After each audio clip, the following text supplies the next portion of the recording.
Bismillahirrahmanirrahim.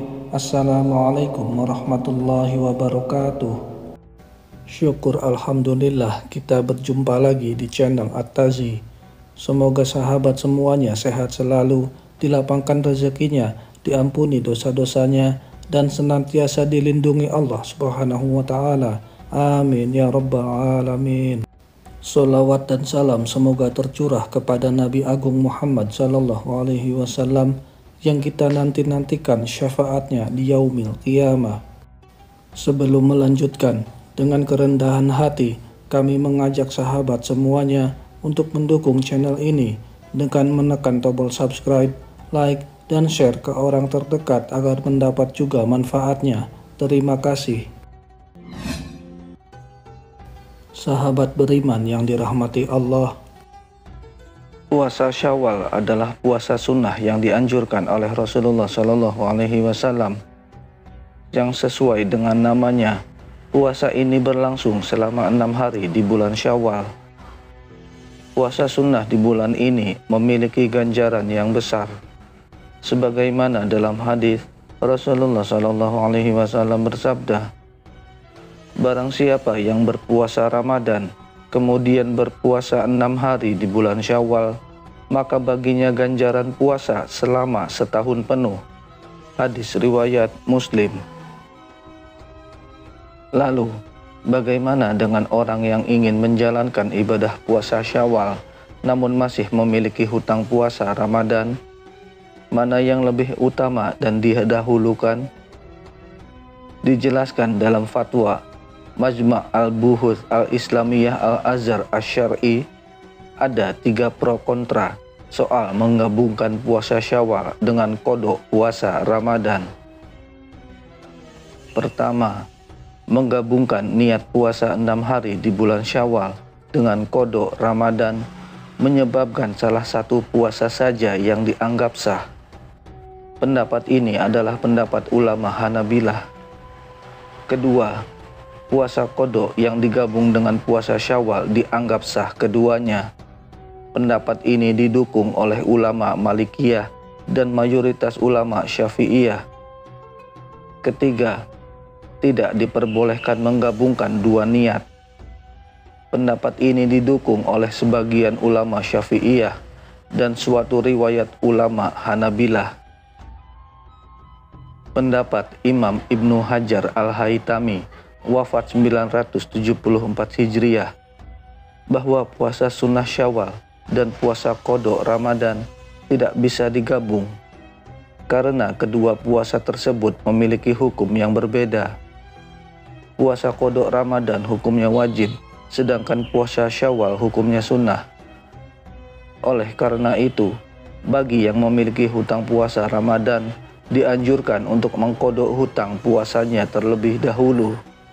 Setelah hutang puasa Ramadannya terbayar, dapat melanjutkan dengan puasa sunnah Syawal, sehingga mendapat keutamaan pahala berpuasa setahun. Atas adanya perbedaan pendapat di kalangan ulama, Dewan Ulama Senior Syekh Ali Jum'ah menyampaikan, seorang muslim boleh menggabungkan niat puasa Syawal dan puasa qada Ramadan sehingga yang bersangkutan memperoleh 2 pahala, yakni atas puasa qada Ramadan dan sunnah Syawal. Dalam kitab I'anatut Thalibin jilid 2 halaman 336, Syekh Abu Bakar Syatto menjelaskan bahwa hukum menggabungkan puasa sunnah dengan puasa qada adalah diperbolehkan. Pendapat ini juga didukung oleh beberapa ulama lain, seperti Syekh Al-Qurdi dalam kitabnya Syekh Al-Qurdi dan Syekh Al-Jamal Al-Ramli. Meski begitu, Syekh Ali Jum'ah menekankan, lebih sempurna dan lebih utama jika kedua puasa tersebut dilakukan secara terpisah. Sebab menurutnya, mendapat pahala ganda bukan berarti memperoleh pahala secara penuh.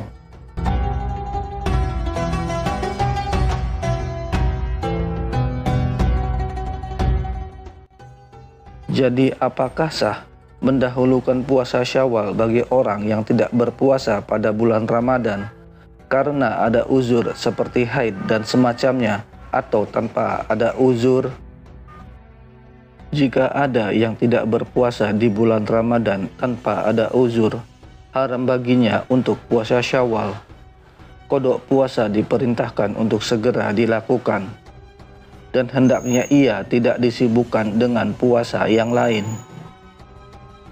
Jika ada yang tidak berpuasa di bulan Ramadan karena ada uzur, seperti haid, bersafar, sakit, dan semacamnya, dan tetap berpuasa Syawal, maka ia mendapatkan pokok pahala puasa, tetapi ia tidak mendapatkan pahala puasa sempurna setahun penuh, seperti yang disebutkan dalam hadis. Ada pendapat lain dari fatwa Dairatul Ifta nomor 2958. Jika ada yang tidak berpuasa di bulan Ramadan karena ada udzur syar'i seperti haid, maka boleh bagi wanita tersebut berpuasa 6 hari Syawal dahulu, kemudian menunaikan qadha puasa untuk puasa yang belum ia lakukan di bulan Ramadan. Hal ini disebabkan karena qadha itu wajib muwassa, masih longgar untuk menunaikannya. Masih bisa ditunaikan hingga mau masuk Ramadan berikutnya. Sedangkan pahala puasa Syawal diperoleh dengan melakukan beberapa hari puasa di bulan Syawal. Tidak disyaratkan harus puasa Ramadan secara sempurna lalu berpuasa Syawal. Dari penjelasan tadi, maka dapat disimpulkan: pertama, seseorang yang memiliki utang qadha puasa Ramadan baiknya mendahulukan bayar qadha lalu puasa Syawal. Ini lebih jelas dapat keutamaan puasa Syawal dan tidak ada perselisihan di dalamnya. Yang kedua, bisa juga dengan berniat puasa qadha dan digabungkan dengan puasa Syawal, tetapi tidak mendapatkan keutamaan puasa setahun penuh seperti yang dijanjikan dalam hadis. Yang ketiga, boleh mendahulukan puasa Syawal dari qadha puasa kalau memang utang puasa yang dimiliki terlalu banyak. Sahabat beriman yang dirahmati Allah, yang kami sarankan dari 3 opsi di atas adalah melakukan saran pertama. Itu lebih jelas dan lebih aman. Semoga Allah mudahkan. Wallahu a'lam bishawab. Terima kasih telah menonton dan sampai jumpa di video berikutnya, insya Allah. Wassalamualaikum warahmatullahi wabarakatuh.